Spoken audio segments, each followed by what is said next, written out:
Vài tháng trở lại đây, giá gà công nghiệp và gà ta đều ổn định ở mức cao nên người nuôi gà đạt lợi nhuận tốt.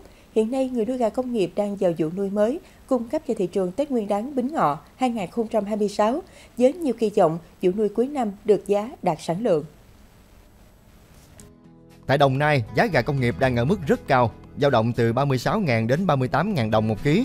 Giá gà ta nuôi theo kiểu công nghiệp có giá từ 55.000 đến 65.000 đồng một ký. Gà ta nuôi thả vườn có giá từ 100.000 đến 110.000 đồng một ký. Với mức giá này, cả người nuôi gà công nghiệp và gà ta thả vườn đều có lợi nhuận rất tốt để đầu tư. Hiện nay các trại gà ở Đồng Nai đang chuẩn bị vào vụ nuôi mới cung cấp cho thị trường Tết Nguyên đán 2026. Một số cơ sở chăn nuôi gà cũng đang tăng đàn vì dự đoán thị trường Tết gà tiếp tục có giá cao. Bên cạnh cung cấp cho thị trường nội địa, trên địa bàn tỉnh Đồng Nai còn có 2 doanh nghiệp đầu tư chế biến, xuất khẩu mặt hàng thịt gà.